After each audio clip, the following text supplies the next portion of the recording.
La que sigue. ¿Dudas en los protoncogenes?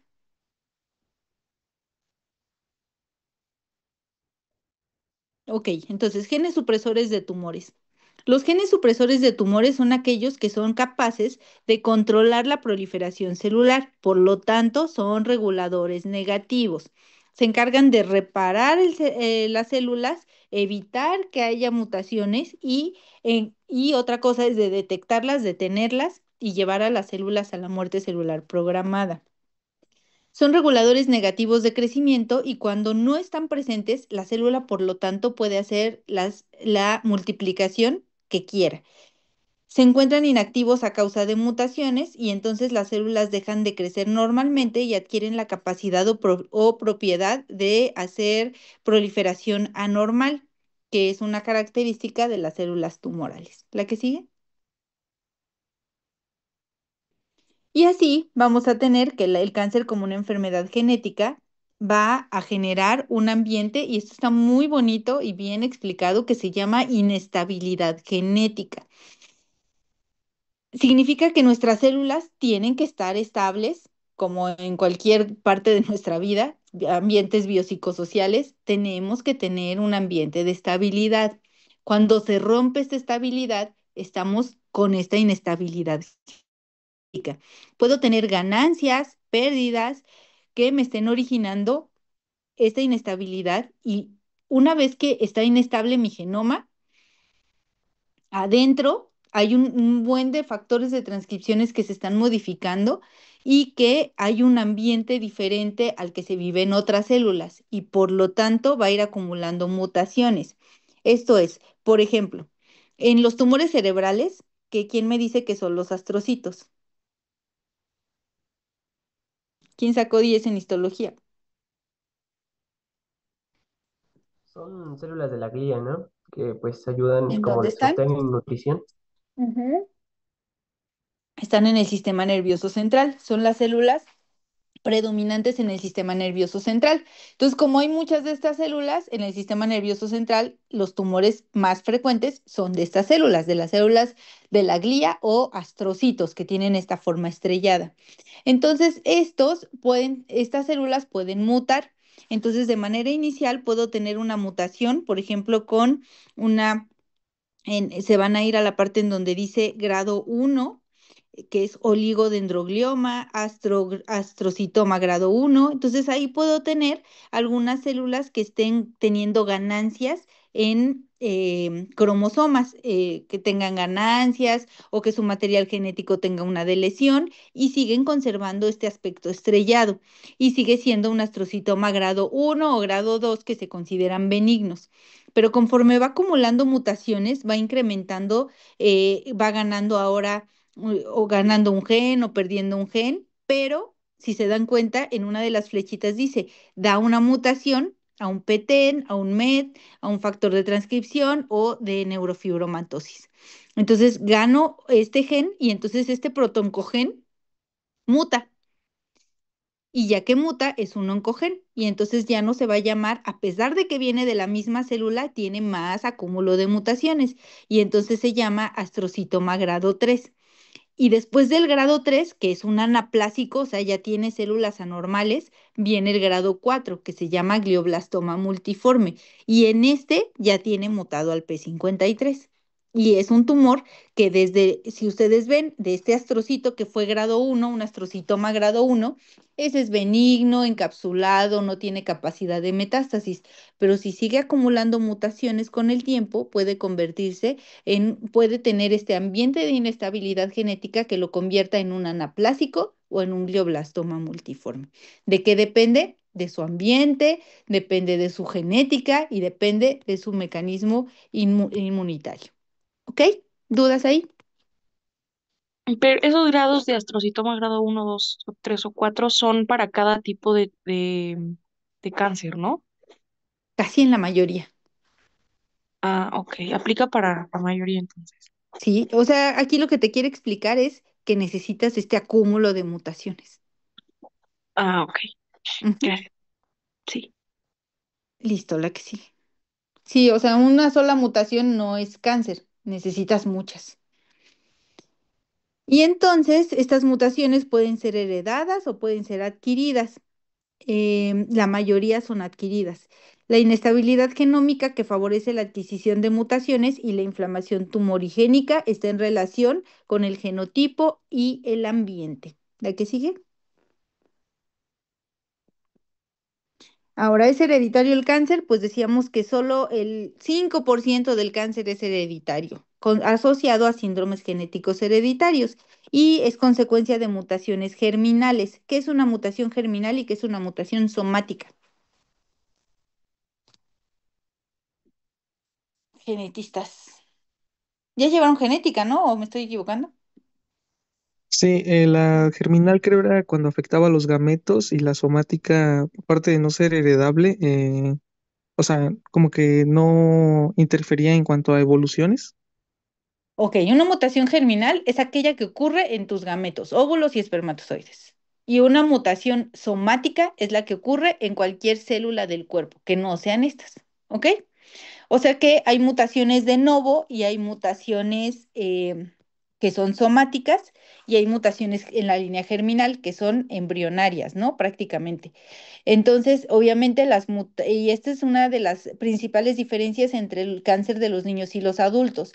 Los niños casi siempre tienen mutaciones en la línea germinal, por lo tanto, son tumores que son muy metastásicos, crecen muy rápido a diferencia del adulto, que ya es en células somáticas y por lo tanto, digamos que es en un segundo golpe y por lo tanto son de lento crecimiento con células muy diferenciadas. ¿Ok? ¿Quedó claro? Sí. Ok. Entonces tenemos que están algunos síndromes relacionados como síndrome de cáncer de mama y ovario hereditario, síndrome de Cowden, Lynch, poliposis adenomatosa familiar. Síndrome de Li-Fraumeni, von Hippel-Lindau y neoplasias endocrinas múltiples, entre muchos otros síndromes de cáncer hereditario. ¿Cuándo sospechar que es un cáncer que se originó de manera germinal o hereditaria?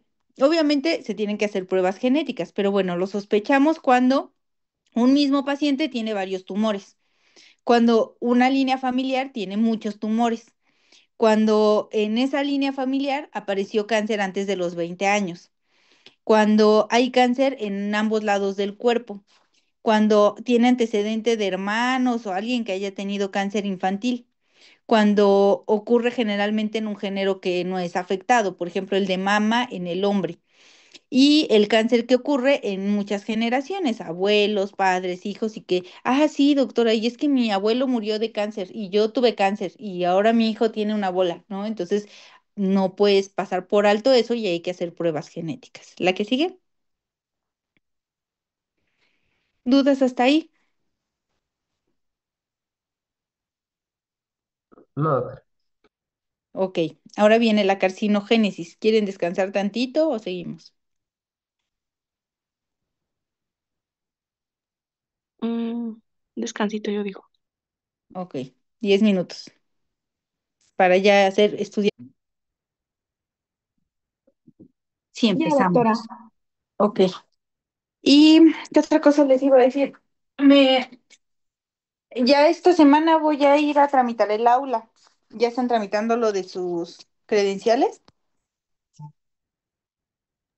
Ya, doctora. Sí, porque me dijeron que quieren las clases presenciales, ¿verdad? Sí. Ok. El compromiso es que todos vayamos, ¿sale? Porque eso sí va a influir en sus calificaciones. Quedamos 50 y 50%, ¿va? Que después me reclaman y no llegan a clases. Entonces, todos vamos a hacer esfuerzo por ir, porque decidieron en presencial, entonces todos tenemos que ir, ¿ok? Bueno, entonces, eh, la que sigue, porfis, ya lo vimos eso. ¿En dónde íbamos? Un poquito antes. Ah, antes, antes, antes, antes, antes. Nos falta una, ¿no? La que sigue. Era una diapositiva en donde nos quedamos. Esa ya la vimos. Esa también. Ahí. Ok.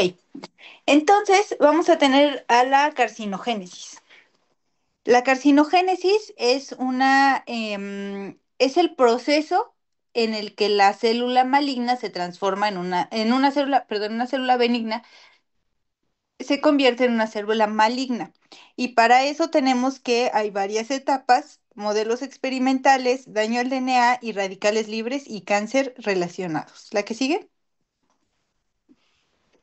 ¿Otra? Entonces, bueno, para que se dé la carcinogénesis existen factores externos, que pueden ser los carcinógenos químicos y los carcinógenos relacionados a la radiación. O sea, vamos a estudiar cuáles son los agentes externos que pueden estarnos produciendo cáncer. ¿La que sigue? ¿Otra? Ok, entonces, carcinógenos químicos, bien identificados, hay un montón. ¿Sale? Unos de ellos son las drogas anticáncer, como el melfalán, la tiotepa, algunos hidrocarburos aromáticos, metales pesados, como el arsénico, el níquel. Entonces, hay un montón ya de factores químicos relacionados con con algún tipo de tumor. Por ejemplo, leucemias. ¿Cuál es el más común? Pues obviamente los pesticidas, ¿no? Entonces, pesticidas relacionados con leucemias. El tabaco relacionado con cáncer de pulmón, de cáncer de mucosa oral, cáncer esofágico, con cáncer gástrico, con cáncer de ovario. Y así, pues todos los factores que se han visto relacionados, como la quimioterapia con segundas leucemias, perdón, segundas neoplasias, desde leucemias, osteosarcomas, etcétera. Y no solo estos dos fármacos de antineoplásicos, sino también la ciclofosfamida, la doxorubicina, toda la terapia que demos de cáncer o de modificación en un gen, o hay algunos agentes carcinogénicos que están relacionados directamente con la progresión a cáncer. ¿La que sigue? ¿Otra? Pero no son los únicos. No solo los agentes químicos y la radiación son relacionados con cáncer. También hay agentes biológicos que nos pueden dar cáncer. Por ejemplo, los virus. Algunos virus de DNA, algunos virus de RNA que actúan como genes víricos. ¿Y aquí qué es importante? Bueno, saber cómo actúa cada virus. Ustedes ya vieron también lo normal, entonces vamos a ver lo anormal. Decimos, si un virus te causa cáncer, ¿por qué un virus te podría estar causando cáncer? ¿Quién me dice?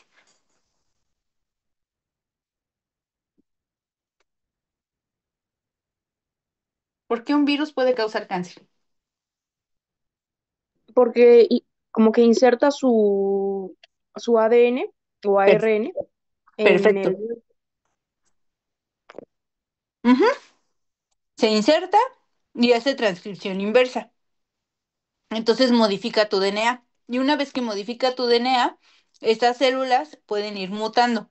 Ahora bien, también es súper interesante saber cómo hay virus que permanecen latentes en tu DNA. ¿Cómo cuál?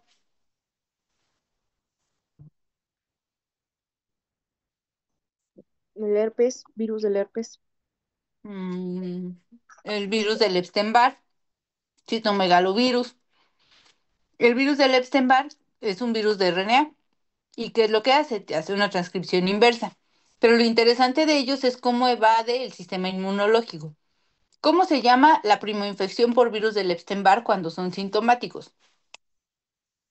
Mononucleosis infecciosa, ¿no? ¿El qué cuadro clínico da? Pues una disminución de los macrófagos y mono, principalmente macrófagos, Ujú. ¿no? Mm, pero ¿cuál es tu cuadro clínico? ¿En dónde se guarda el virus del Epstein-Barr? ¿En dónde permanece latente? Ganglios. Ujú. Entonces, ¿qué tumores te puede dar? linfomas. Ujú. ¿Ven cómo es muy lógico todo? Entonces, eso es lo que hay que saber, ¿no? Que algunos agentes químicos dan cáncer, agentes biológicos sí, hay bien identificados. ¿Qué otro bien identificado está que da cáncer? Epstein-Barr, Virus linfomas. del papiloma. Exacto, el virus del papiloma humano. Entonces, el virus del papiloma humano también permanece latente. Muchas personas lo tienen y pueden no causarles ningún daño, por lo tanto, depende de su sistema inmunológico y de factores genéticos. ¿La que sigue? ¿La que sigue? Entonces, para la etapa de la carcinogénesis necesito que se dé este modelo multietapa, en donde va a haber un factor de iniciación, uno de promoción y uno de progresión. ¿La que sigue? ¿Cómo voy a iniciar esta célula? La célula, aquí viene otra vez la carcinogénesis que tiene tres fases: iniciación, promoción y progresión. Obviamente, cada uno va incrementando su potencial de malignidad. Entonces, iniciación, tenemos que estudiar cuáles son los factores genéticos y epigenéticos ambientales que nos están iniciando esta célula, o sea, que la están mutando para generar, para hacer una célula maligna. Luego, ¿qué factores la promueven para crecer? Porque llega un momento en el microambiente tumoral que nuestro cuerpo, nuestro mismo sistema, la alimenta. No sabe que le está alimentando, no sabe que le está dando factores de crecimiento, pero lo hace. Entonces favorece, ella hace que todo, que nuestro mismo cuerpo la alimente y le favorezca esta promoción. Y finalmente, cómo progresa o cómo va a ser la capacidad metastásica que tiene. ¿Dudas ahí? No. La que sigue, por favor. Entonces, en estos factores de iniciación va a ser todo aquel mecanismo que me convierta o que me suprima un tumor, más bien que me inhiba un tumor supresor de genes o, o de tumores, o que me promueva, o más bien que me genere una mutación de un protoncogen a que mute un oncogen. Y esto puede ser por rayos X, agentes químicos, agentes víricos, hormonas y que nos van a originar la primera mutación. Ujú. Después de ahí nos vamos a ir a un periodo de latencia por factores promotores. Entonces viene la promoción. ¿Cómo podemos promover esta célula que siga progresando en mutaciones, progresando en la multiplicación celular? Bueno, con hormonas, fenoles, factores de crecimiento, agentes mutágenos, carcinogénicos, y sobre todo factores de transcripción, proliferación, crecimiento tumoral que nos van a favorecer que esta célula ahora se multiplique y forme como tal el tumor. Necesito por lo menos 1 por 10 a la 10 a la 9 células para que yo pueda encontrar un tumor de 1 centímetro. Entonces, imagínense, para palparlo dista mucho de eso. Y por otro lado, para que dé las características clínicas. Finalmente, se ve alterada la respuesta inmune. Esta respuesta inmune sigue permitiendo que se dé la proliferación celular, la progresión del tumor y las metástasis. Y por lo tanto, esta célula que era de una sola célula, ahora se convierte en un acúmulo desordenado, descontrolado de células que tiene la capacidad de replicación y progresión. ¿La que sigue? Entonces, la iniciación, pues ya les decía, depende de un agente químico, biológico o radiación como carcinogénico o un mecanismo denominado como mecanismo epigenético. Y la alteración puede quedar sin detectarse a menos que eventos posteriores estimulen el desarrollo del tumor, que significa que necesito que se promueva, ¿no? La que sigue, otra. La promoción es la expansión clonal de una célula iniciada mediante la expresión genética alterada que le da a la célula una ventaja de crecimiento selectivo. No se desarrolla tumor si no se expone a un agente promotor y el agente promotor debe exceder un cierto umbral, o sea, necesito tener gran cantidad de hormonas, gran cantidad de factores de transcripción que estén alimentando este tumor y favoreciendo o promoviendo su desarrollo. ¿La que sigue?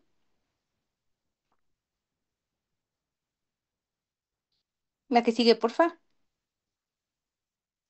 Y finalmente, pues la progresión del tumor, que es las metástasis, que hace metástasis rompiendo la lámina basal y teniendo la capacidad o el potencial de irse hacia el sistema linfático o hacia el sistema hematológico. ¿La que sigue? Otra. Y en la progresión, este tumor tiene la capacidad o adquiere la habilidad de crecer, invadir tejido local y establecer metástasis distantes. Esta inestabilidad genética incrementada y alteraciones cariotípicas son características en la progresión tumoral. ¿La que sigue? Entonces aquí vamos a ver cómo va a ir todo dándose, ¿no? Entonces primero voy a tener el primer carcinogénico que nos da iniciación, el segundo carcinogénico, alteración en el DNA, el tumor en fase latente, aquí actúan los factores promotores, se forma el tumor, se da la progresión tumoral con la malignización del tumor, la progresión de este con metástasis. Está muy claro y fácil. ¿Tienen dudas? No, Ok, la que sigue.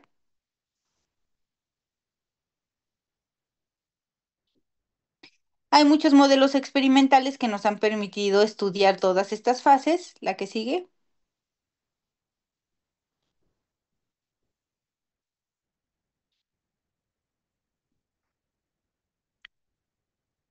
Y pues la que sigue habla de la transformación celular.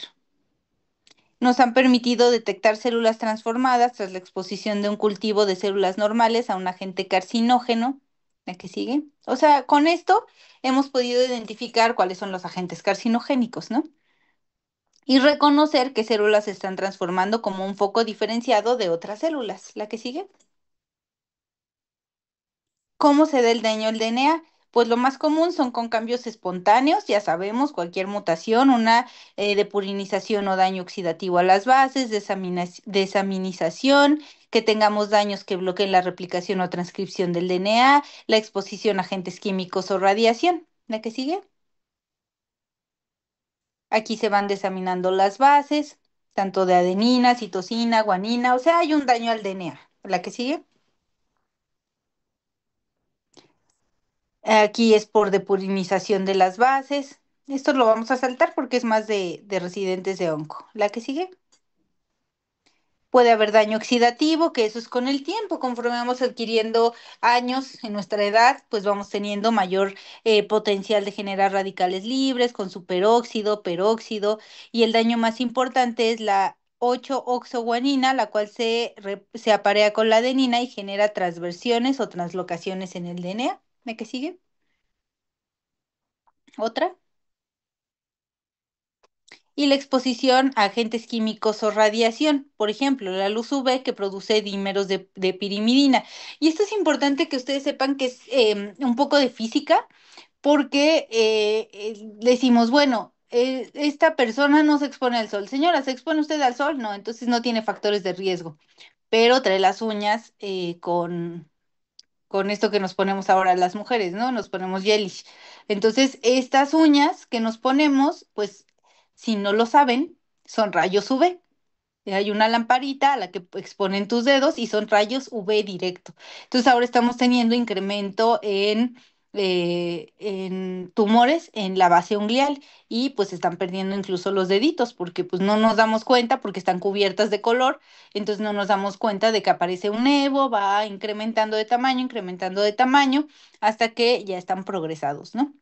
Entonces siempre es importante saber qué te estás poniendo. Lo mismo que en el cabello, ¿no? O sea, qué te vas a poner con esto de los alaciados permanentes y todo esto que trae sustancias químicas. Entonces tienen que saber qué están poniendo. O sea, sí hagan lo que quieran, pero sepan qué se están poniendo y qué factores de riesgo les está desencadenando. El alcohol, el tabaco. Les digo que hay un artículo muy padre que justamente habla de la anatomía del tabaco. Estudien todos los efectos que hacen y entonces ya los que quieran fumar, pues ya saben a qué riesgo se someten, ¿no? La que sigue, otra, otra, otra.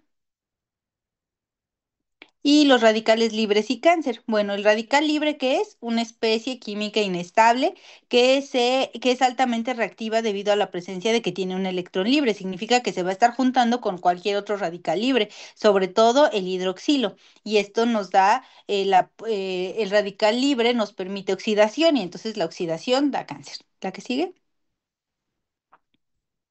Entonces aquí viene cómo los rayos UV y la radiación ionizante atacan directamente al DNA porque tiene formación de radicales libres y estos radicales libres va a alterar el metabolismo en las mitocondrias, va a causar un proceso inflamatorio y además, si se agrega a medio ambiente, que tenga este medio ambiente que favorezca más radicales libres, así como fumar más radicales libres, pues tengo mayor potencial o riesgo de cáncer. ¿La que sigue? Otra y otra. ¿En dónde se da cáncer principalmente por radicales libres? Pues en la piel, ¿no? ¿La que sigue? Otra.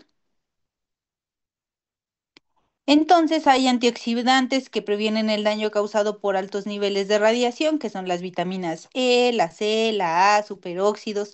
Pero bueno, eso previene, pero no al 100%. O sea, finalmente la exposición a la luz solar, importante, no significa que no tengamos que exponernos. O sea, todos los excesos son malos. O sea, el no exponerse también altera el DNA y te da osteoporosis. Exponerse te da cáncer. Entonces, siempre hay que encontrar un punto medio en su vida en todo, ¿no? ¿La que sigue? ¿Otra? ¿Otra? ¿Otra? Más, yo te digo cuando pares. Ya.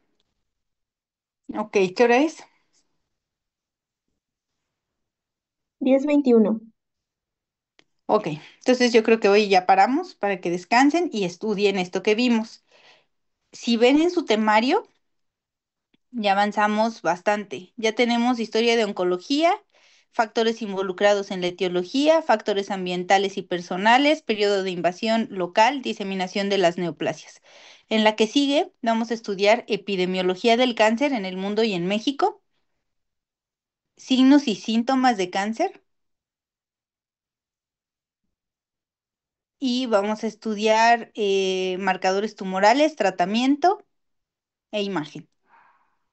Y a lo mejor nos vamos hasta TNM. O sea que en la segunda clase ya casi vamos a acabar el